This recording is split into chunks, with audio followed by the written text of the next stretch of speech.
Let me just show you what lenses I have in my arsenal at the moment.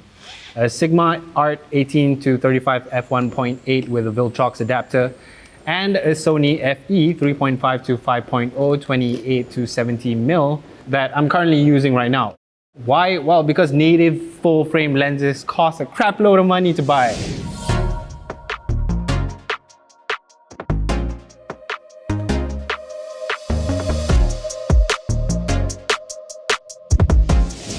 Without a doubt, lenses are always a great investment, but when your primary focus is doing video work like I am, buying camera gear such as lights, audio equipment, rigs, etc., it never stops, which eventually diverts your investment plans to all other sectors that never result into buying a lens. Unless certain priorities shift, and provided that it's within your budget, of course, then buying an actual lens over renting one would make a lot more sense. So I did exactly that and bought myself this. The Tamron 20mm f2.8 D3 lens. It's not as ultra wide as a 16mm, but it does have its perks of a short minimum object distance of just 0.11 millimeters, and that's sort of a 1 to 2 macro capability. So you could quite literally get really close to subjects and get nice detailed sharp images at the center of the frame.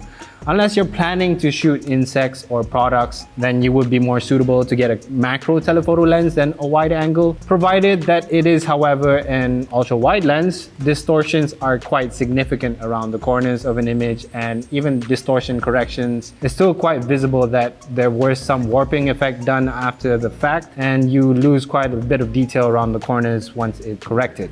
Bokeh effect is still pleasing at f2.8, and color fringing isn't that noticeable to my eyes, but I do want to mention the build quality of the Tamron is not exactly premium, with even special materials inside such as low dispersion glass molded as spherical elements to quash aberrations. All that technical good stuff. It's still very lightweight, weighing only 220 grams. So taking this out for shoots on unpredictable weather conditions like Malaysia, it's still weather sealed. So in a way, it's still quite the ideal pairing. There are other alternatives that Sony themselves make, which is their own 20mm f1.8 G lens. That is currently stated to be the best 20mm you can buy, albeit having a way higher price tag and weight capacity than this Tamron. And did I mention you could get this for 1,300 ringgit?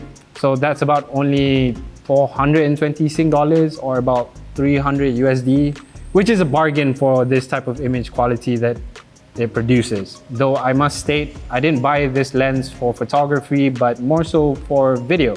So going back to how I mentioned buying the right gear at the right time is crucial in where you invest your money. For me, I've been shooting a lot of car-related videos and needed a wider perspective to not only capture the entire car in the frame, but for very close-up shots of the detailing work that is done on these cars. To capture that sort of shine that comes out of the paint, those kind of shots are quite hard to get with my 28 to 70 kit lens. So making the decision to get this budget-friendly, compact and lightweight lens like this Tamron 20mm was a no-brainer basically. So let's rig this up on a gimbal, or just rig this up using my cage and see what kind of shots we can get, shall we?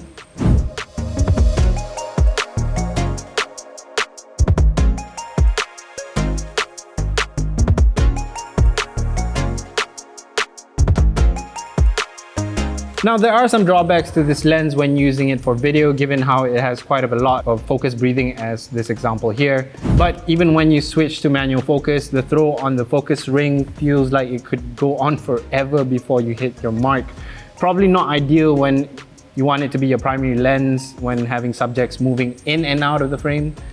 So yeah, but I still love it though. It's very budget friendly, and I think you should consider looking into this, because there's the Sony would be the ideal thing to buy, but yeah, that costs like 3 times more. And as great as G Master lenses are, or G lenses are that come from Sony, even the resale price is a second hand. I think you can get one about 6,000. Until then, I will be very satisfied with this, and yeah, I can't wait to try using it more and more for these automotive shots. That's it from me, very short. Thank you so much for watching, and if you have any questions about the Tamron f2.8, if you want to see more images, I will be adding it into the website, so you click on that. It's somewhere in the description below.